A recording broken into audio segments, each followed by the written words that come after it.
Bismillahirrahmanirrahim. Assalamualaikum warahmatullahi wabarakatuh.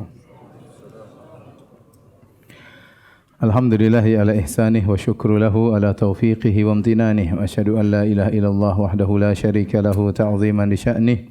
Wa asyhadu anna Muhammadan abduhu wa rasuluhu da'ila ridwanih. Allahumma salli alaihi wa ala alihi wa ashabihi wa ikhwanih. Hadirin dan hadirat yang dirahmati oleh Allah Subhanahu wa taala, kita masih melanjutkan pembahasan kita dari syarah Kitabut Tauhid karya Al-Imam Syekhul Islam Muhammad bin Abdul Wahhab rahimahullahu taala, dan kita masih pada bab ma jaa anna ba'dha hadhil ummah ya'budul awthan. Bab bahwasanya sebagian umat ini akan menyembah berhala atau akan terjerumus dalam kesyirikan. Pada pertemuan yang lalu, pekan lalu, kita telah menyampaikan hadis dari Abu Sa'id Al-Khudri tentang umat ini akan mengikuti sunnah-sunnah umat-umat terdahulu. Kata Nabi, hatta law dakhalu juhra dhabbin la dakhaltumuh. Bahkan kalau mereka masuk dalam lubang dhab, maka kalian akan mengikuti mereka. Dan kita juga sudah sebutkan ayat yang pertama yang dijadikan dalil oleh Syekh Muhammad bin Abdul Wahhab rahimahullahu taala. Alam taro ila alladziina utu nasiban minal kitabi yu'minuna bil jibti wat taghut. Tidakkah kau lihat kepada orang-orang yang diberikan sebagian dari Alkitab, yaitu kaum Yahudi, yu'minuna bil jibti wat taghut. Mereka beriman kepada sihir dan kepada dukun. Kalau orang Yahudi beriman kepada sihir dan dukun, maka akan ada umat Islam yang juga demikian. Sekarang kita masuk pada ayat berikutnya. Wa qoulihi ta'ala dalam surat Al-Maidah ayat 60. Qul hal unabbi'ukum bisyarrin min dzalika mathubatan 'indallah. Katakanlah wahai Muhammad kepada mereka, kepada orang-orang Yahudi, maukah aku kabarkan kepada kalian tentang orang-orang yang kedudukannya lebih buruk di sisi Allah Subhanahu wa taala, ganjarannya lebih buruk di sisi Allah Subhanahu wa taala. Siapa orang-orang tersebut? Man la'anahullah wa ghadiba alaih, orang yang dilaknat oleh Allah dan dimurka oleh Allah, wa ja'ala minhumul qiradata wal khanazir, dan mereka di antara mereka ada yang dirubah menjadi monyet-monyet dan babi-babi. Wa abadat taghut, dan sifat mereka adalah mereka menyembah taghut. Ulaika syarrum makanan, mereka adalah orang-orang yang lebih buruk kedudukannya. Wa adallu an sawa'is sabil, dan mereka lebih sesat dari jalan yang lurus. Ayat ini sebelumnya didahului oleh ayat surat Al-Maidah 59 di mana Allah berfirman, "Qul ya ahlal kitabi hal tanqimuna minna illa an amanna billahi wa ma unzila ilaina wa ma unzila min qabl wa anna aktsarakum fasiqun." Yang artinya, wahai ahlul kitab, kenapa kalian memandang kami salah? Ya. Hanya karena kami beriman kepada Allah dan beriman dengan apa yang diturunkan kepada kami dan beriman kepada yang diturunkan sebelumnya, dan kebanyakan kalian fasik. Kenapa kalian memandang salah? Kenapa kalian orang Yahudi memandang kami salah? Kemudian Allah berkata, Qul hal unabbi'ukum, maukah aku kabarkan kepada kalian yang lebih buruk dari semuanya, yaitu nenek moyang kalian. Jadi orang Yahudi mereka suka mentazkiyah diri dan mereka merasa diri mereka yang terbaik, bahkan mereka mengatakan mereka adalah sya'bullahil mukhtar, mereka adalah suku yang terpilih. Kalau ada suku tersombong di dunia, maka suku Yahudi yang paling sombong di dunia. Ya, bahkan dalam kitab suci mereka Talmud, mereka memandang bahwasanya seluruh makhluk selain Yahudi adalah manzilahnya, kedudukannya seperti hewan, diciptakan oleh Allah untuk melayani mereka. Hanya saja diciptakan dalam bentuk manusia supaya bisa cocok melayani mereka. Kalau bentuk-bentuk kita bentuknya hewan-hewan, susah disuruh-suruh ya. Tapi kalau bentuknya seperti antum-antum ini, mudah disuruh-suruh sama orang Yahudi. Itu keyakinan mereka dan tertoreh dalam Talmud, dalam pernyataan mereka, dalam protokolat mereka. Seperti itu, ya, seperti itu. Sehingga mereka tidak pernah memandang suku di luar mereka sebagai sesuatu. Semuanya dipandang sebagai sesuatu yang hina. Oleh karenanya, Yahudi di antara mereka ketat masalah halal haram. Tetapi antara Yahudi dengan di luar Yahudi tidak ada halal dan haram. Ya, tidak ada halal haram. Semuanya halal. Semuanya halal, semua boleh mereka lakukan. Tapi di antara mereka ketat, ya, di antara mereka ketat karena di luar mereka tidak pandang sama sekali. Dan mereka menganggap bahwasanya mereka pasti masuk surga, ya. Maka kalaupun mereka masuk neraka hanya beberapa hari, ya, kata mereka, ya. Oleh karenanya tatkala mereka merasa bahwasanya mereka pasti masuk surga, maka dan mereka menganggap mereka adalah orang-orang terbaik, maka Allah menyuruh Nabi untuk membantah mereka bahwasanya kalau kalian benar-benar orang terbaik, kenapa nenek moyang kalian ada yang pernah dirubah menjadi monyet dan babi? Ya. Kalau kalian umat terbaik, umat pilihan, kok dirubah menjadi monyet dan babi? Dan itu suatu sejarah yang tidak bisa mereka ingkari. Mereka tidak mengingkari hal ini dan mereka tahu betul kejadian tersebut. Allah kisahkan tentang nenek moyang mereka yang Allah rubah jadi babi-babi dan monyet-monyet dalam surat Al-A'raf, ya. Tentang was'alhum 'anil qaryati allati kanat hadiratal bahri idh ya'duna fi sabti idh ta'tihim hitanuhum yawma sabtihim syurra'a wa yawma la yasbituna la ta'tihim kadzalika nabluhum bima kanu yafsukun. Tanyakanlah kepada mereka wahai Muhammad tentang kisah nenek moyang mereka yang tinggal di tepi pantai, yang mereka dilarang oleh Allah untuk mencari ikan pada hari Sabtu. Namun mereka idh ya'duna fi sabti, mereka melakukan pelanggaran pada hari Sabtu. Kenapa mereka melakukan pelanggaran? Idh ta'tihim hitanuhum yawma sabtihim syurra'a. Pada hari Sabtu, hari yang di mana mereka dilarang berburu ikan, ternyata ikannya sangat banyak. Allah uji mereka. Sehingga ikan datang di depan mereka, loncat-loncat di depan mereka, tapi tidak boleh ditangkap. Mereka hanya boleh berburu ikan hari Minggu sampai hari Jumat. Tatkala tiba hari Minggu sampai hari Jumat, ikannya pada pergi semuanya. Kemudian mereka sabar, ya. Minggu berikutnya hari Sabtu, ikannya datang lagi loncat-loncat. Ya, ini dilarang, tidak boleh berburu hari Sabtu. Akhirnya mereka tidak berburu, mereka sabar hari Minggu sampai hari Jumat, ikan enggak datang. Terus demikian, akhirnya mereka cari akal bagaimana bisa memperoleh ikan tanpa berdosa. Akhirnya disebutkan oleh Ibnu Katsir dan juga ahli tafsir yang lain, mereka melakukan trik hilah, yaitu mereka pada hari Jumat mereka menggali lubang di tepi pantai, ya, air agak surut, mereka gali lubang sehingga tatkala hari Sabtu ikan-ikan mulai muncul, banyak yang kejebak dalam lubang tersebut. Banyak yang kejebak tanpa harus mereka berburu. Mereka nonton aja ikan kejebak, ikan kejebak, ikan kejebak. Hari Minggu baru mereka ambil ikan-ikan tersebut, ya. Kalau antum perhatikan perbuatan mereka ini, tidak ada salahnya. Yang dilarangkan cari ikan hari apa? Hari Sabtu. Bahkan kalau antum debat sama mereka, antum kata Yahudi, ente melanggar. Melanggar apa ya, akhi? Mereka akan berkata, melanggar apa ya, akhi? Saya kan yang dilarang ambil ikan hari Sabtu. Saya kan pasang hari Jumat, ngambilnya hari Minggu. Kesalahan saya di mana? Ya. Benar, secara zahirnya enggak ada kesalahannya, ya. Tetapi niat mereka, tujuan mereka adalah salah, ya. Dan kita sebagaimana kaidah al-umur bimaqasidiha. Perkara tergantung tujuannya. Tujuan mereka adalah mengambil ikan pada hari Sabtu. Itulah sebabnya Allah rubah mereka. Sebagian mereka menjadi babi-babi dan sebagian mereka menjadi monyet-monyet. Nah, orang Yahudi menganggap diri mereka hebat. Mereka menyalahkan orang Islam.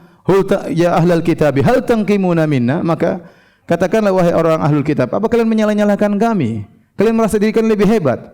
Taib, saya akan kabarkan kepada kalian orang lebih buruk, sangat buruk. Siapa nenek moyang kalian? Qul hal unabbiukum min syarri min dzalika mathubatan indallah. Maukah aku kabarkan kepada kalian tentang orang yang paling buruk kedudukannya atau balasannya di sisi Allah? Siapa nenek moyang kalian? Man la'anahullah wa ghadiba alaih. Dilaknat oleh Allah, dimurkai oleh Allah Subhanahu wa taala, wa ja'ala minhum qiraratal khanazir, dan dirubah menjadi monyet-monyet dan babi-babi. Oleh karenanya waktu Aisyah radhiyallahu taala anha marah kepada Yahudi, dia ucapkan ini semua, ya. Waktu ada sekelompok Yahudi melewati Nabi kemudian berkata, "Assalamu alaik." Sekilas terdengar assalamu alaik, tetapi huruf lamnya dihilangkan. Dibilang assalamu alaik artinya semoga kau cepat mampus wahai Muhammad. Kalau assalam artinya keselamatan bagimu. Tetapi mereka bercanda, mereka ngejek, mereka hilangkan huruf lam, mereka mengatakan assalamu alaik. Semoga cepat mampus engkau Muhammad. Rasulullah menjawab, wa alaik, kalian juga. Karena menjawab kalian juga. Rupanya Aisyah radhiyallahu anha tidak sabar. Ya, suaminya digituin, ya biasanya istri lebih semangat daripada suami, ya. Kemudian apalagi Nabi SAW, maka Aisyah mengucapkan kata yang hak. Kata Aisyah, wa alaikumussalam ya ikhwatal qiradati wal khanazir la'anakumullah wa ghadiballahu alaikum. Ya. Kata Aisyah, kalian mampus wahai saudara-saudara babi-babi dan monyet-monyet. Yang dilaknat oleh Allah dan dimurkai oleh Allah Subhanahu wa taala. Aisyah perkataannya benar atau tidak? Benar, ya. Setelah itu Nabi mengatakan, Ya Aisyah, maka narifku fi syai'in illa zana. Wahai Aisyah, tidaklah kelembutan dalam suatu perkara kecuali akan menghiasinya. Nabi tidak mengatakan perkataanmu salah Aisyah, tidak, perkataan Aisyah benar. Mi'a bil mi'ah 100% benar, dalilnya ada Al-Qur'an. Tetapi Rasulullah tidak suka kata-kata yang apa? Keji. Allah tidak suka dengan al-fuhsy wal tafahush, perkataan-perkataan yang keji. Saya ingatkan ikhwan, hari-hari ini banyak sekali perkataan-perkataan keji ya. Itu hati-hati ya. Ya, hati-hati perkataan keji di antara kaum muslimin. Gara-gara adanya pemilihan umum, saling mencaci maki, perbuat perkataan keji kotor dilontarkan sepuas-puasnya. Setelah itu pemilu selesai, calon antum menang atau kalah, catatan tetap tercatat di sisi malaikat. Oleh karena hati-hati ya. Baik. Jadi mereka ini akhirnya karena mereka melakukan pelanggaran pada hari Sabtu, maka Allah rubah mereka sebagian menjadi monyet-monyet dan sebagian menjadi babi-babi. Disebutkan ya, kata Ibnu Abbas, innal maskhain kilahuma min ashabi sabt. Yang dirubah menjadi monyet maupun babi, dua-duanya dari orang-orang yang melanggar pada hari Sabtu. Kata Ibnu Abbas, fasyababuhum musikhu qiradah. Yang anak-anak muda dirubah jadi monyet-monyet. Wa syuyukhuhum musikhu khanazir. Yang tua-tua dirubah jadi apa? Babi-babi. Sampai disebutkan akhirnya kerabat-kerabat mereka datang ke pinggir pantai ingin menjenguk mereka. Ternyata orang-orang Yahudi sudah tidak ada, yang ada cuma monyet-monyet. Mereka kaget. Monyet-monyet semua yang menyambut. Akhirnya kawannya mengatakan, ente fulan bin fulan? Ente fulan bin fulan? Bukan begitu ya. Kira-kira dia mengangguk ya. Jadi dirubah jadi monyet-monyet oleh Allah Subhanahu wa taala ya. Kenapa mereka dirubah menjadi monyet? Karena kejahatan yang mereka lakukan sangat mirip dengan kebenaran, tapi bukan kebenaran. Maka dirubah menjadi monyet karena mereka sangat mirip dengan manusia, tapi bukan apa? Manusia. Al jaza min jinsil amal, balasan sesuai dengan perbuatan. Tetapi monyet-monyet tersebut atau babi tersebut tidak memiliki keturunan. Ya, dalam hadis su'ila Rasulullah sallallahu alaihi wasallam anil qiratil khanazir, ahiyya mimma musikh. Rasulullah SAW pernah ditanya tentang monyet-monyet yang ada dan babi-babi yang ada. Apakah itu adalah dari manusia yang dirubah oleh Allah menjadi monyet-monyet dan babi-babi sehingga punya keturunan sekarang? Kata Nabi SAW, Anna Allah lam yuhlik qawman aw lam yakhsakh qawman fayaj'ala lahum naslan wala akhibah. Ya, Allah tidak pernah membinasakan suatu umat ya dengan dirubah menjadi hewan atau yang lainnya kemudian punya keturunan ya. Jadi monyet-monyet yang ada sekarang bukan keturunan Yahudi ya. Bukan keturunan apa? Yahudi. Sebelum mereka dirubah jadi monyet-monyet dan babi-babi, monyet-monyet dan babi-babi sudah ada. Kemudian mereka hidup dalam beberapa masa, kemudian mereka meninggal dunia sehingga tidak punya keturunan ya. Jangan sampai ada monyet pintar sekali, ini monyet Yahudi ini. Enggak ada. Jadi enggak pernah ada keturunannya. Di antara sifat-sifat mereka yang dirubah menjadi monyet-monyet dan babi-babi ini, kata Allah, wa abadat tagut, mereka menyembah tagut, yaitu mereka beriman kepada sihir, mereka beriman kepada dukun ya, kepada tagut ya. Dan tatkala Yahudi beriman kepada sihir, kepada dukun, kepada tagut, maka akan ada umat Islam yang mengikuti mereka. Kita sudah jelaskan pada pertemuan kemarin betapa semangatnya orang Islam untuk mengikuti orang-orang Yahudi, Ahlul Kitab, dalam akidah, dalam ibadah, dalam akhlak. Sampai kita sebutkan hadis, seandainya ada seorang dari mereka mendatangi orang tuanya, ibunya secara terang-terangan, akan ada dari umatku yang melakukannya. Begitu semangat mereka mengikuti orang-orang Yahudi dan Nasrani dalam segala hal, dalam akidah, dalam ibadah ya. Kalau ada orang-orang Nasrani beribadah pakai musik-musikan ya, akan ada umat Islam yang beribadah pakai musik-musikan ya. Bahkan lebih keren lagi lagu-lagunya orang Islam ya.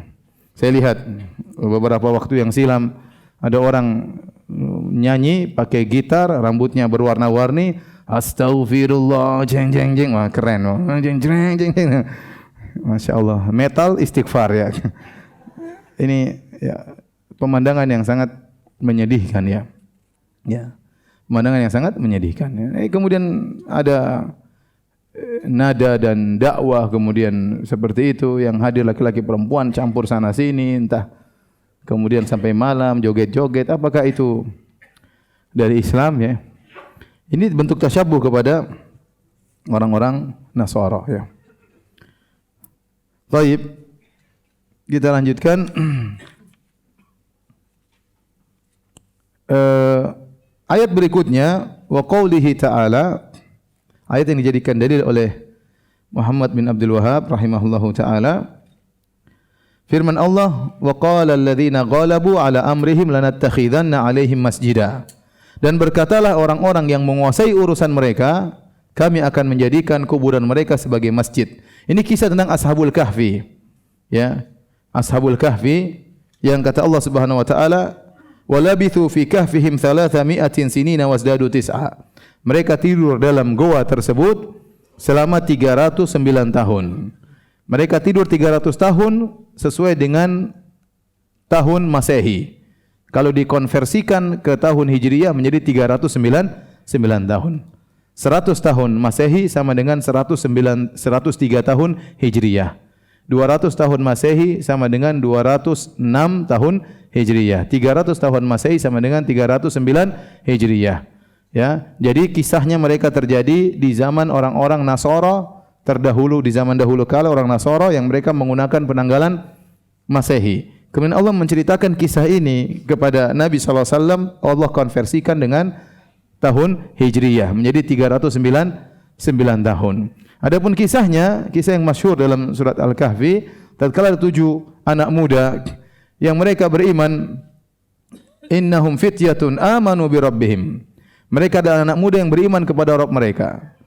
Jumlah mereka 7 orang, cuma sedikit ya. Ternyata satu negeri, satu kampung seluruhnya tidak beriman. Cuma mereka 7 orang saja yang beriman. Sehingga mereka berhadapan dengan raja mereka, berhadapan dengan orang penduduk negeri mereka yang semuanya musyrik kepada Allah Subhanahu wa taala. Apa yang harus mereka lakukan? Tidak mungkin mereka bertahan di negeri tersebut sementara sang raja mengancam mereka. Akhirnya mereka disuruh kabur oleh Allah Subhanahu wa taala. Fa'u ilal kahfi. Pergilah kalian menuju goa. Ya, secara logika tidak mungkin mereka disuruh perang melawan satu negeri seperti itu. Sebagaimana Nabi Musa disuruh kabur oleh Allah Subhanahu wa taala, ini juga disuruh kabur oleh Allah Subhanahu wa taala. Dan ini dalil bahwasanya, ikhwan, jumlah yang banyak bukan merupakan patokan kebenaran. Barangkali mereka cuma 7 orang. Satu negeri seluruhnya apa? Musyrik. Tapi tidak menunjukkan jumlah yang banyak berarti benar ya. Ya. Karena betapa sering orang terpedaya dengan jumlah yang banyak. Ini jumlah yang banyak, masa salah sih? Ya mungkin. Dalil bukan jumlah, dalil adalah Al-Quran dan Sunnah. Lihatlah Nabi Ibrahim alaihissalam, waktu dia berdakwah, dia sendirian. Dia sendirian. Seluruh negeri, bapaknya semuanya, kampungnya, negerinya semuanya musyrik. Sampai dia ditangkap ingin dibakar. Nabi Ibrahim waktu itu apa? Sendirian. Tidak ada orang bersama dia. Jadi ukuran kebenaran bukanlah jumlah, ya, tetapi apakah sesuai dengan dalil atau tidak. Akhirnya mereka pergi kabur ke goa, kemudian mereka tidur. Mereka tidur, tidak terasa mereka bangun, ternyata mereka sudah tidur 309 tahun. Waktu mereka terjaga, mereka menyangka baru tidur yauman aw ba'dha yaum, sehari atau cuma separuh hari. Mungkin mereka tidur pagi, bangunnya sore, atau mereka tidur malam, bangunnya pagi. Mereka menyangka cuma sehari atau setengah hari. Akhirnya mereka lapar. Akhirnya salah seorang dari mereka disuruh, masih ada punya uang, suruh beli makanan. Waktu keluar dari goa, mereka melihat banyak perubahan. Bayangkan 300 tahun berikutnya. Masya Allah. Coba kita bangun, kita antum bayangkan antum 100 tahun antum belum ada ya. Taruhlah 20 tahun sebelumnya antum lewat di Jalan Jatinegara, enggak ada Al-Fatah ya. Ya. Enggak ada ibu-ibu, ya, enggak ada bapak-bapak, enggak ada pengajian, masjidnya aslan enggak ada ya. Terus tiba-tiba 20 tahun kemudian banyak perubahan ya. Ya bayangkan 300 tahun berikutnya. Banyak sekali apa? Perubahan. Ini seakan-akan dia mimpi, tapi dia tidak mimpi. Dia berjalan. Kemudian dia mau beli barang, dia bayar dengan uang yang ternyata capnya itu cap 300 tahun yang lalu. Penjualnya kaget. Nah, ini uang dari mana? Uang kuno ya. Biasanya uang dulu ada tanggalnya atau gambar rajanya. Intinya diketahui uang ini 300 tahun yang lalu. Apakah dia dituduh mendapat harta karun sehingga banyak? Akhirnya dia pulang, dia kabur ya. Pergi, dicarilah. Orang-orang mencari orang ini. Karena dia pergi, ternyata mereka adalah orang-orang soleh yang Allah beri solusi kepada mereka mereka dikejar-kejar oleh orang-orang yang kafir, tidur, bangun-bangun semua urusan sudah selesai. Semua yang kafir-kafir tadi sudah tewas seluruhnya. Berganti generasi dan generasi yang baru yang tidak lagi mengejar-ngejar mereka. Akhirnya kata Allah Subhanahu wa taala, "Wa kadzalika atharna 'alaihim liya'lamu anna wa'dallahi haqq." Demikianlah kami menjadikan mereka bertemu dengan gua tersebut. Jadi mereka cari-cari Ashabul Kahfi dan mereka dapati. Liya'lamu anna wa'dallahi haqq, agar mereka tahu bahwasanya janji Allah itu benar. Maksudnya apa? Wa anna sa'ata la raiba fiha, bahwasanya hari kiamat, hari kebangkitan pasti terjadi. Ini Allah berikan contoh, ada orang tidur 300 tahun bisa bangun lagi. Jadi kalau orang tidur di alam barzakh mau 1000 tahun, mau 2000 tahun, mudah bagi Allah untuk membangkitkan apa? Kembali. Bahwasanya hari kebangkitan itu pasti ada. Wa anna sa'ata la raiba fiha idh yatanaza'una bainahum amrahum faqala bunu alaihim bunyana. Akhirnya Allah menjadikan mereka meninggal dunia. Setelah mereka meninggal dunia, orang-orang yang menemukan lokasi jenazah mereka ini berselisih. Kita akan bikin bangunan di atas kuburan mereka. Kata Allah Subhanahu wa taala, qala alladziina ghalabu ala amrihim, berkatalah orang-orang yang menguasai, pemerintahnya, penguasanya, lanattakhidanna alaihim masjidah, kita akan bangun masjid di atas kuburan tempat mereka meninggal dunia. Ini dijadikan dalil oleh Syekh Muhammad bin Wahab rahimahullahu taala bahwasanya kebiasaan orang-orang Nasrani dahulu kalau bertemu dengan orang saleh, tempat meninggal seorang saleh, dibangunlah masjid di atasnya. Ini sesuai dengan hadis yang pernah kita bacakan, hadis Ummu Salamah tatkala beliau melihat gereja di Kanisah di Ethiopia, di Habasyah, maka Nabi sallallahu alaihi wasallam berkata, "Innahum ulaika idza mata fihim rajulun saleh atau nabiyyun saleh banau ala qabrihi masjidah." Sungguhnya mereka, kebiasaan mereka itu kalau ada orang saleh meninggal dunia atau ada nabi yang meninggal dunia, mereka akan bangun masjid di atas kuburannya. Banau ala qabri masjidah. Ini kebiasaan buruk, merupakan sarana wasilah mengantarkan kepada kesyirikan dan dilakukan juga kepada Ashabul Kahfi. Ya, mereka orang-orang saleh, maka mereka membangun masjid di atas kuburan Ashabul Kahfi. Oleh karenanya akan ada umat Islam yang meniru-niru perbuatan mereka. Baik, hadirin dengan hadirat Allah Subhanahu wa taala, firman Allah, qala alladziina ghalabu ala amrihim, maka orang-orang yang berkuasa, yang mendominasi urusan mereka berkata, lanattakhidanna alaihim masjidah, kita akan bangun masjid di atasnya. Dan ini isyarat bahwasanya Allah mencela perbuatan ini. Kenapa? Karena Allah sandarkan pernyataan tersebut kepada orang-orang yang berkuasa. Ya, ini menunjukkan orang berkuasa biasanya jahil, tidak mengerti hukum. Ya, sebagaimana kebanyakan pengikut para anbiya, bukan para pembesar. Para pembesar biasanya adalah orang-orang yang kafir. Qala al-mala'u alladziina kafaru, qala al-mala'u min qaumihi, dalam Al-Quran banyak sekali. Qala alladziina istakbaru min qaumihi, berkata orang sombong dari kaumnya, berkata pembesar-pembesar yang rata-rata mereka menentang para rasul. Demikian juga dalam ayat ini, orang-orang pembesar-pembesar tersebut menyelisih jalan yang sesungguhnya sehingga mereka punya ide untuk membangun masjid di atas kuburan tersebut. Kenapa saya sampaikan ini? Karena sebagian orang justru berdalil dengan ayat ini tentang bolehnya bikin masjid di atas kuburan. Kata mereka, Allah sebutkan Ashabul Kahfi, kuburannya dijadikan apa? Masjid. Kita tanya sama mereka, apakah Allah menyebutnya dalam kondisi memuji, membenarkan? Tidak ada dalilnya. Ya. Kalau tidak ada dalilnya, kita kembali kepada sunnah-sunnah Nabi yang tegas. Ijma ulama tidak boleh bangun masjid di atas apa? Kuburan. Ijma ulama. Berdasarkan dalil-dalil, sampai Nabi sebelum meninggal dunia mengatakan la'natullah 'alal yahud wan nasara ittakhadhu 'ala kuburi anbiya masajida. Semoga Allah melaknat Yahudi Nasrani, mereka menjadikan masjid di atas kuburan nabi-nabi mereka. Baik, kita sampai pada hadis yang terakhir yang berkaitan dengan bab ini. Kata Al-Imam Muhammad bin Abdul Wahhab rahimahullahu taala, "Wali muslimin an Thauban." Dari Imam Muslim dalam Sahih Muslim, beliau meriwayatkan, Al-Imam Muslim rahimahullahu taala dalam sahihnya dari Thauban radhiyallahu anhu, anna Rasulullah sallallahu alaihi wasallam qala, Rasulullah sallallahu bersabda, "Innallaha zawaliyal ard." Allah melipatkan bumi bagiku. Dihadirkan di hadapan, diperkecil oleh Allah, dinampakkan di hadapan Nabi sallallahu alaihi wasallam. Fa ra'aitu masyariqaha wa magharibaha. Maka aku pun melihat bagian timur bumi, bagian timur dan bagian barat bumi. Wa inna ummati sayablughu mulkuha ma zuwiya li minha.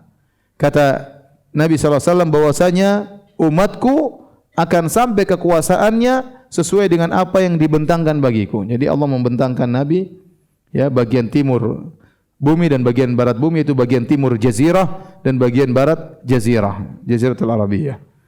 Dan Nabi mengatakan umatku kekuasaannya akan sampai pada timur dan barat jazirah. Kemudian kata Nabi sallallahu alaihi wasallam, wa utitul kanzain al-ahmar wal abyad, dan aku diberikan dua ya harta yang besar, ya kanz al-ahmar wal abyad. Ada yang mengatakan emas dan perak, ada yang mengatakan maksudnya aku diberi kekuasaan untuk menguasai Romawi dan Persia. Al-ahmar wal abyad yaitu merah dan putih, maksudnya Romawi dan Persia. Dan ini benar, akhirnya Romawi dan Persia tumbang ya di zaman para sahabat, Persia di zaman Umar bin Khattab radhiyallahu taala anhu. Kemudian kata Nabi sallallahu alaihi wasallam, "Wa inni sa'altu Rabbi li ummati an la yuhlikaha bi sanatin bi amah." Dan aku berdoa kepada Allah, aku mohon kepada Rabbku untuk umatku agar Allah tidak membinasakan mereka dengan musim kemarau yang membinasakan seluruh umat Islam.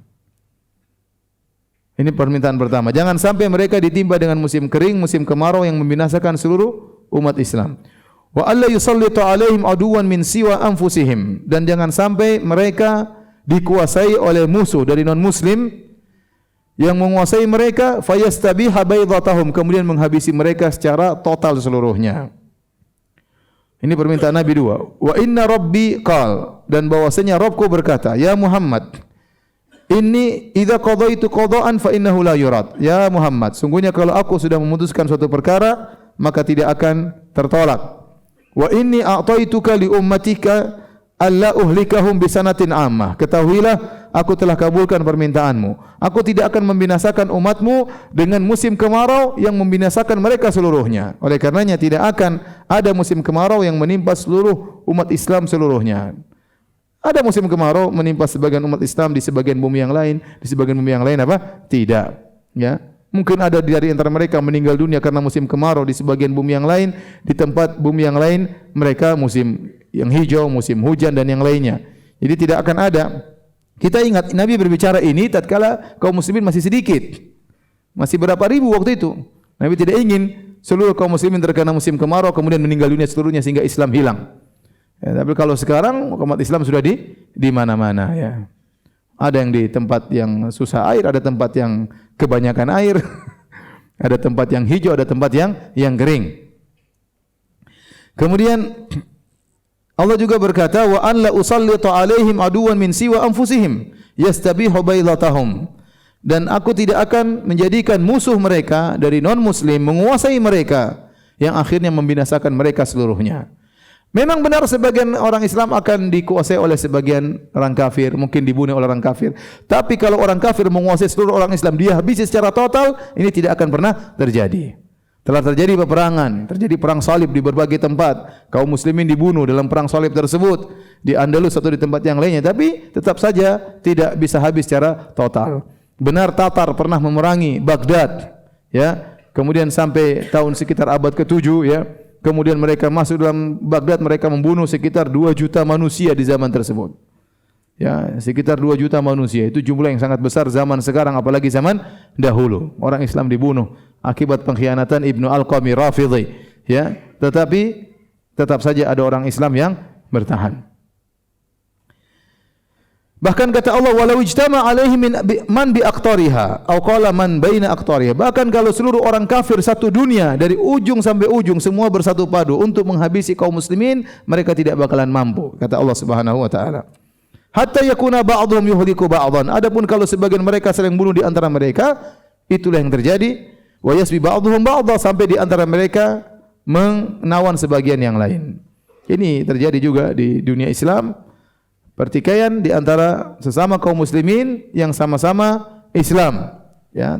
Munculnya berbagai macam pemahaman seperti Khawarij dan Rafidhah yang kemudian menumpahkan darah kaum muslimin. Cukup kita kisah Qaramithah yang pemahaman Rafidhah kemudian keluar membunuh para jemaah haji, melempar jasad-jasad mayat jemaah haji di sumur Zamzam, mencuri Hajar Aswad, dibawa lari. Dan cukuplah perbuatan Rafidhah yang menghabisi kaum muslimin dari dulu hingga sekarang. Dari dulu hingga sekarang. Kemudian kata Al-Imam Muhammad bin Wahhab, wa rawahul Burqani atau Barqani fi sahihihi. Dan Al-Imam Al-Barqani juga meriwayatkan hadis yang sama dalam sahihnya atau dalam musnadnya, wa zada, dan ada tambahan. Tambahan ini diriwayatkan oleh Barqani, diriwayatkan oleh Al-Imam Ahmad dalam musnadnya, oleh Abu Daud dalam sunannya. Kata Nabi setelah itu, wa inna ma akhafu, kita belum sampai pada sisi pendalilan Syekh Muhammad bin Abdul Wahhab dari hadis ini. Yang tadi semua hanya sekedar muqaddimah dari hadis. Kemudian kata Rasulullah SAW, wa inna ma akhafu ala ummati al-a'immatal mudhillin. Sungguhnya yang aku khawatirkan terhadap umatku yang sangat berbahaya adalah para pemimpin yang menyesatkan. Al-a'immah al-mudhillin, pemimpin yang menyesatkan. A'immatan yahduna ilan nar, yad'una ilan nar. Para imam-imam yang menyuruh kepada neraka jahannam. Yang kata Nabi, du'atun ila abwabi jahannam. Dai-dai yang menyuruh kepada neraka jahannam. Allah mentakdirkan ada imam-imam yang menyuruh kepada kebenaran. Wa ja'alna minhum a'immatan yahduna bi amrina lamma sabaru. Dan kami jadikan di antara mereka ada imam-imam yang menyuruh, ya, mendakwahkan sesuai dengan perintah kami. Dan di antara mereka a'immatan yad'una ilan nar.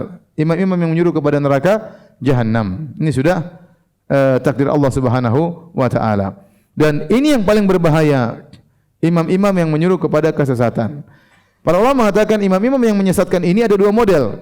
Pertama, imam-imam dalam urusan dunia, pemimpin, penguasa yang kemudian mengarahkan umat-umatnya untuk menjauhi agama, untuk menghalalkan yang haram, mengharamkan yang halal, ya, untuk, ya, menentang syariat Allah misalnya, ya, akhirnya mereka taat kepada pemimpin tersebut. Ini sangat berbahaya. Sangat berbahaya, dan ini ada model imam-imam yang menyesatkan dari sisi ini, ya, dari sisi penguasa. Dan tidak kalah berbahaya, bahkan lebih berbahaya adalah imam-imam dari sisi agama, pemuka-pemuka agama yang menyuruh kepada kesesatan, yang mengajarkan kepada bid'ah dan khurafat, yang melariskan kesyirikan, yang menjual jimat, yang mengajarkan, ya, kesyirikan, yang memperindah, minta-minta kepada penghuni kubur, membuat ritual-ritual khusus agar mereka datang kepada penghuni kubur, ya, membuat cerita-cerita untuk memperindah kesyirikan yang mereka jual tersebut. Ya, ini juga banyak terjadi, ya. Imam-imam yang menyuruh kepada kesesatan, ya. Dan ini dikhawatirkan oleh Nabi sallallahu alaihi wasallam. Coba kalau satu imam sesat, pengikutnya jutaan, mengerikan. Pengikutnya jutaan, terus imam ini sesat, mengajarkan kesesatan, jutaan orang akan ikut dia. Ya. Jutaan orang akan ikut dia, mengerikan. Kemudian kata Nabi SAW, wa idza waqa alaihimus sayfu lam yurfa ila yaumil qiyamah. Kalau sudah terhunus pedang menimpa kaum muslimin, maka tidak akan diangkat sampai hari kiamat kelak. Kata para ulama, sejak Utsman bin Affan dibunuh, ya, maka pedang tidak pernah terangkat lagi. Akan terus terjadi pertikaian di antara kaum muslimin sampai hari kiamat kelak. Wala taqumus sa'atu. Nah, ini adalah poin yang dimaksudkan oleh penulis Al-Imam Muhammad bin Wahhab untuk dijadikan dalil bahwasanya akan ada dari umat ini yang akan menyembah berhala. Kata Nabi, wala taqumus sa'atu hatta yalhaqa hayyun min ummati bil musyrikin. Tidak akan tegak hari kiamat sampai ada satu kabilah dari umatku yang mengikuti kaum musyrikin. Mengikuti kaum musyrikin maksudnya apa? Ada dua pendapat. Pendapat pertama maksudnya mengikuti agama kaum musyrikin. Satu kabilah, bahkan kabilah Arab bisa jadi mengikuti agama kaum musyrikin. Ada yang mengatakan maksudnya mengikuti pindah ke negeri kaum musyrikin. Bukan cuma sekedar agamanya diikuti, bahkan mereka berbondong pindah ke negeri kaum musyrikin. Dan ini ada syarat tercelanya tinggal di negeri-negeri kafir kalau tidak ada maslahatnya, ya. Kemudian yang kedua kata Rasulullah SAW, hatta ta'buda fi amun min ummatil authana. Tidak akan tegak hari kiamat sampai ada sekelompok besar dari umatku yang menyembah berhala. Sekelompok besar dari umatku yang akan menyembah berhala. Dan ini dalil, ya, bahwasanya akan ada dari umat Rasulullah SAW yang terjerumus dalam kesyirikan. Dalil sangat tegas membantah pendapat orang-orang yang menyembah kubur yang mengatakan tidak ada terjadi kesyirikan. Jangan kalian mengatakan ini syirik, jangan kalian syirik. Ngapain kalian berdakwah ini syirik? Orang Islam tidak berbuat syirik. Mereka minta-minta ke kuburan, tapi mereka juga salat, mereka juga zakat, mereka juga puasa, mereka juga haji. Ngapain kalian syirik-syirikan? Kita bilang syirik bisa terjadi. Ini Nabi SAW katakan dalam hadisnya, tidak akan tegak hari kiamat sampai ada jamaah, fi'am tu jamaat kabirah, jamaat besar dari umatku yang akan kembali menyembah apa? Berhala. Kembali melakukan kesyirikan. Kita lanjutkan, nanti kita bahas kembali. Kemudian kata Nabi SAW, wa innahu sayakunu fi ummati kadzabuna thalathun. Dan sungguh akan ada dari umatku 30 pendusta. Kulluhum yaz'umu annahu nabi. Semuanya menyangka mereka adalah apa? Nabi. Semuanya mengaku mereka adalah nabi. Wa ana khatamun nabiyyin. Aku penutup para nabi, la nabiyya ba'di, dan tidak ada nabi setelahku. Ini juga dalil akan ada orang-orang yang murtad. Karena kalau ada nabi keluar mau diikuti oleh orang-orang, maka orang tersebut akan murtad karena beriman adanya nabi selain Nabi Muhammad sallallahu alaihi wasallam. Dan sudah muncullah nabi-nabi di zaman Nabi sallallahu alaihi wasallam, muncul dua orang, Musailimah al-Kadzdzab, kemudian Al-Aswad al-Anasi, kemudian di zaman setelah Nabi sallallahu alaihi wasallam meninggal dunia ada namanya Tulaiha, kemudian ada namanya Sujah, ya. Yang ini muncul di zaman para sahabat, di zaman Nabi dan para sahabat. Tulaiha ini, ya, dia waktu berperang melawan kaum muslimin, diserbu oleh kaum muslimin, diserbu oleh pasukannya Khalid bin Walid, kemudian dia kabur. Waktu dia kabur dikejar oleh Uqasyah bin Mihsan. Uqasyah bin Mihsan sahabat satunya. Waktu dikejar, akhirnya mereka bertempur, Uqasyah meninggal dunia, dibunuh oleh Tulaiha al-Anasi. Kemudian satunya lagi sahabat bertempur, kalah juga, dibunuh oleh Tulaiha. Kemudian Tulaiha kabur. Nabinya kabur, ya. Waktu Nabi tersebut kabur, akhirnya di zaman Umar, dia sadar dia masuk Islam kembali. Maka dia bertemu dengan Umar. Umar berkata, engkau Tulaiha yang telah membunuh Uqasyah dan si fulan? Umar mencela dia, kata dia, "Na'am, wa amirul mu'minin. Alhamdulillah, segala puji bagi Allah yang telah menjadikan mereka mati syahid di tanganku." Segala puji bagi Allah yang menjadikan mereka mati syahid, mereka berdua mati syahid di tanganku, dan aku tidak mampus di tangan mereka berdua. Subhanallah. Kemudian dia akhirnya ikut perang dan mati syahid Tulaiha ini. Jadi orang ngaku Islam, tadinya Islam, murtad ngaku jadi nabi, kemudian sadar, kemudian mati syahid. Subhanallah, ya. Maqadir, semuanya takdir Allah Subhanahu wa taala. Sujah pun demikian, disebutkan dia qila, dikatakan dia sadar di kemudian hari setelah dia mengaku menjadi seorang nabi perempuan. Dan muncul nabi-nabi berikutnya. Kenapa Nabi sebutkan cuma 30? 30 ini bukan batasan, tetapi Nabi mengatakan akan ada 30. Dan ternyata lebih daripada itu. Ada yang mengatakan 30 ini adalah pembesar-pembesarnya. Ini adalah nabi-nabi palsu yang luar biasa. Ada yang mengatakan 30 ini yang memiliki pengikut-pengikut yang banyak. Karena pengikut mereka ribuan-ribuan. Sampai muncul Mirza Ghulam Ahmad Al-Qadiani, pengikutnya jutaan atau entah ratusan ribu, banyak sekali di India. Ya. Dan yang mengaku adanya nabi setelah Rasulullah SAW kafir, keluar dari Islam, ya. Dan ada nabi-nabi kecil yang tidak terkenal, ya. Saya pernah ke Madinah, kemudian ada kawan polisi cerita, tadi ada orang ngaku nabi, orang Ethiopia ngaku nabi di Kuba, ditangkap sama polisi. Nabinya ditangkap sama polisi, ya. Terus saya juga pernah cerita sama kawan saya, wallahu alam, dia orang Riyadh, seorang Syekh, dia cerita dia pernah dekat dengan Syekh bin Baz. Tahu-tahu ada orang ngaku datang kepada Syekh bin Baz. Syekh bin Baz tidak melihat, dia mengatakan, "Ya Syekh bin Baz, saya Isa bin Maryam, sudah turun dari langit." Kata Syekh bin Baz, "Enggak, bukan." Kata dia, "Saya Isa bin Maryam ya Syekh." Kata Syekh, "Diam, ada polisi." Allah alam benar atau tidak. Akhirnya kalau sama Syekh bin Baz dia takut, polisi dia takut, ya. Jadi jangankan di luar negeri, di Indonesia banyak orang ngaku jadi nabi. Terakhir Nabi saya dengar muncul di Karawang, ya. Subhanallah, Nabi Sunda kali ya, Nabi Asundawi. Dari Karawang ngaku sebagai nabi dan pengikutnya, dan setiap kesesatan pasti ada pengikutnya. Kata Syekhul Islam Ibnu Taimiyah, kesesatan separah apapun pasti ada pengikutnya. Kenapa? Karena syaitan menghiasi. Yang ngaku sebagai nabi pasti ada yang percaya. Dulu Ahmad Musaddiq atau siapa, kemudian dari Karawang, ya. Bahkan saya sering sampaikan, saya pernah cerita ketemu dengan seorang nabi di kapal laut waktu saya pulang ke Papua. Di tengah jalan lagi ceramah di mushola, tahu-tahu ada orang mengatakan, para jamaah, sungguhnya Jibril telah turun kepada saya. Saatnya saya menyampaikan wahyu, sudah saya sembunyikan sejak lama. Subhanallah, ngaku sebagai nabi. Saya tidak benarkan dia. Kalau saya benarkan, saya jadi sahabat. Hampir saya jadi sahabat. Sahabat Nabi Bahlul. Jadi maksud saya, orang-orang ngaku sebagai nabi banyak, yang ngaku sebagai nabi banyak. Pernah saya nonton di berita juga, tahu-tahu ada orang di mana rambut panjang ngaku sebagai Nabi Isa turun di Indonesia. Ditanya, kenapa Anda turun? Telah banyak terjadi kesyirikan katanya. Dia turun di waktu yang salah ya. Jadi jadi banyak ngaku sebagai nabi, ngaku sebagai nabi banyak, ngaku sebagai Imam Mahdi juga banyak. Sampai sekarang belum ada yang ngaku jadi dajjal, belum. Kemudian kata Nabi SAW, wala tazalu ta'ifatun min ummati 'alal haqqi zahirin. Akan senantiasa ada sekelompok dari umatku yang selalu unggul di atas kebenaran. La yadhurruhum man khadhalahum. Mereka tidak ditimpa dengan kemudaratan oleh orang-orang yang meninggalkan mereka. Au khalafahum, atau orang menyelisih mereka.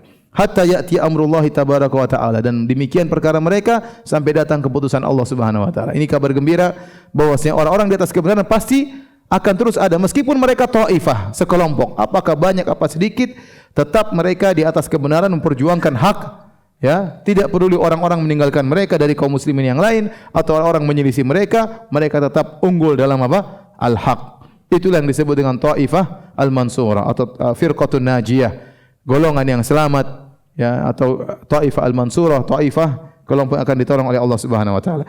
Hadis ini yang panjang ini dibawakan oleh Al-Imam Muhammad Abdul Wahhab untuk menegaskan bab yang beliau buat, akan ada dari umatku yang menyembah berhala, yang melakukan kesyirikan. Di antaranya tadi Nabi mengatakan, la taqumas sa'a hatta yalhaqa hayyun min ummati bil musyrikin. Akan ada sekelompok, satu kabilah akan mengikuti orang musyrikin. Bukan cuma mengikuti agama mereka, bahkan mungkin pindah ke negeri mereka. Wa hatta ta'budu fi amun min ummati al-awthan. Akan ada jamaah besar dari umatku menyembah apa? Berhala. Ya, sampai Nabi berkata dalam hadis yang lain, tidak akan tegak hari kiamat hatta tatariba aliyat nisa'id daus. Tidak akan tegak hari kiamat sampai bergoyang-goyang bokong-bokongnya wanita-wanita kabilah Daus karena menyembah dzal khalasah, apa namanya, tagut atau berhala yang sudah ditinggalkan akan hidup kembali suatu saat, kata Nabi SAW, dilestarikan kembali sampai ada wanita-wanita joget-joget dalam rangka menyembah berhala tersebut. Kemudian akan ada 30 nabi dan akan ada pengikutnya. Pengikutnya juga akan keluar dari Islam, murtad. Oleh karena itu, pernyataan bahwasanya tidak ada orang Islam yang murtad, tidak ada orang Muslim yang akan musyrik, ini enggak benar. Ini perkataan batil. Seakan-akan diucapkan, digembar-gemborkan untuk melegalkan kesyirikan yang terjadi. Sementara kenyataannya kita lihat begitu banyak kesyirikan. Betapa banyak orang percaya sama dukun, betapa banyak orang melakukan sihir, betapa banyak orang pergi untuk menyihir atau hal-hal yang diharamkan oleh Allah Subhanahu wa taala, banyak sekali. Apa yang mereka lakukan dengan hadis Nabi sallallahu alaihi wasallam? Kata Rasulullah sallallahu alaihi wasallam, "Badiru bil a'mali fitanan ka qit'atil lail muzlim. Yumsi rajulu yusbih rajulu mu'minan wa yumsi kafiran, wa yumsi rajulu mu'minan wa yusbih kafiran." Bersegeralah melakukan amalan-amalan kebajikan, kata Nabi sallallahu alaihi wasallam, sebelum datang fitnah yang sangat dahsyat seperti gelap gulita di malam hari, seperti potongan-potongan malam yang gelap gulita. Begitu malamnya, begitu gelapnya, begitu sulitnya, sampai-sampai ada orang di pagi hari beriman, sorenya apa? Kafir.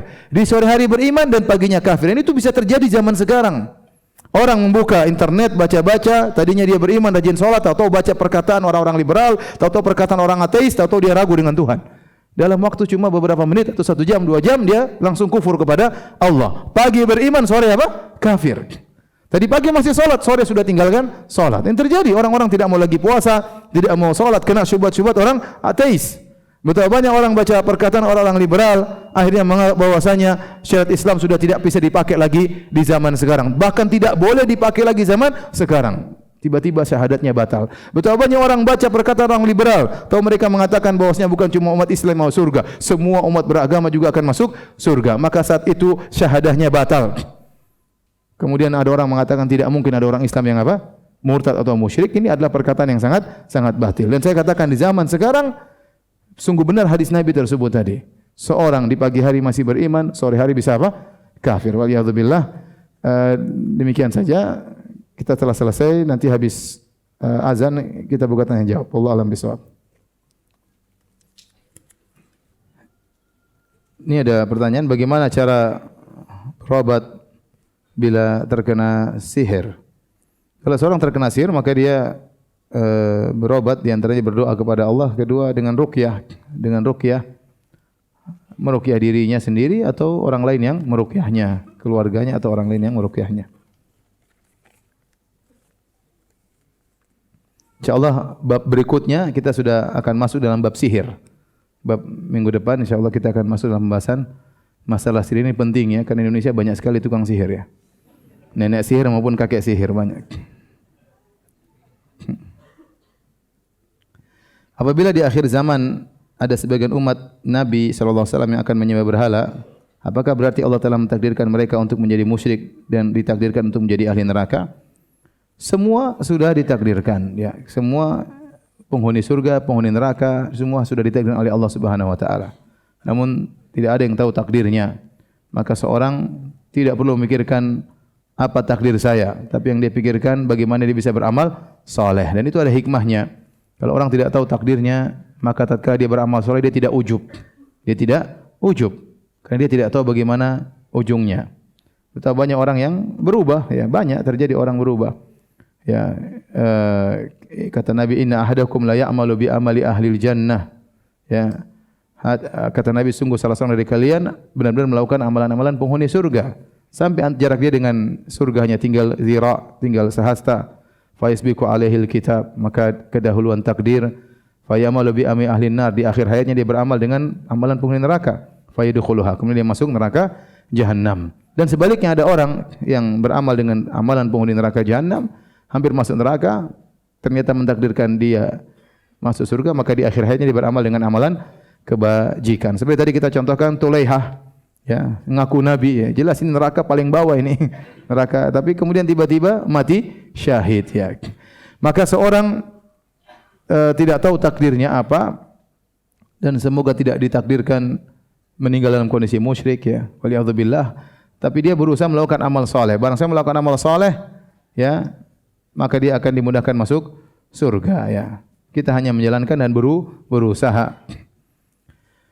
Dan kata Ibnu Daqiqil Aid ya, meskipun Nabi mengabarkan bahwasanya akan ada orang yang melakukan amal saleh kemudian terakhir melakukan amal keburukan atau sebaliknya, namun kenyataannya kebanyakan orang beramal saleh Allah jaga sampai akhir hayatnya.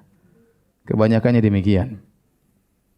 Dan lebih banyak bekas penjahat daripada bekas ustadz ya.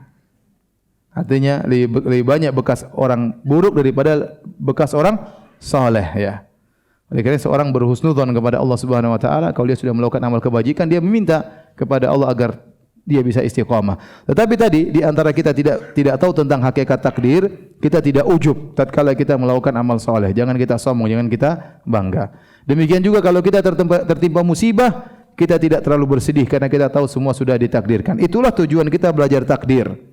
Makanya Allah mengatakan, ma asabakum min musibatin fil ardi wala fi anfusikum illa fi kitabim min qabli an nabra'a. Inna dzalika Allah yasir. Likai la ta'saw ala ma fatakum wala tafrahu bima atakum. Kata Allah Subhanahu wa taala, semua yang menimpa musibah di dunia apa menimpa diri kalian semua sudah dicatat di Lauhil Mahfuz. Semua itu mudah bagi Allah Subhanahu wa taala agar kalian tidak sedih, terlalu sedih kalau terkena musibah, dan tidak bangga tatkala mendapatkan suatu keberhasilan. Itu tujuan belajar takdir. Bukan untuk tanya kenapa begini, kenapa begitu, kenapa begini, kenapa begini, kenapa iblis harus jadi iblis. Kenapa iblis tidak bertobat saja? Kalau iblis bertobat selesai urusan. Pengajian buyar, enggak ada lagi pengajian, semua orang soleh ya. Ya. Tapi iblis tidak bertobat, Allah takdirkan dia terus membangkang sampai hari kiamat, kemudian masuk dalam neraka jahanam. Ini di luar pembahasan kita. Pembahasan kita takdir agar kita tidak terlalu bersedih kalau terkena musibah dan tidak angkuh kalau mendapatkan kebaikan.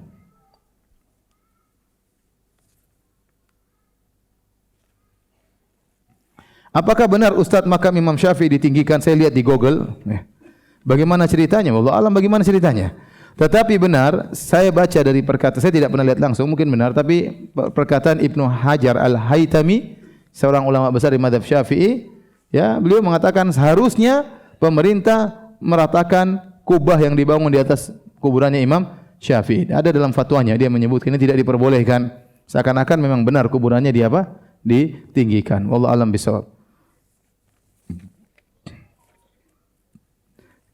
Ya Ustaz, kalau orang namanya Al-Muqit, apakah harus dipanggil Abdul Muqit?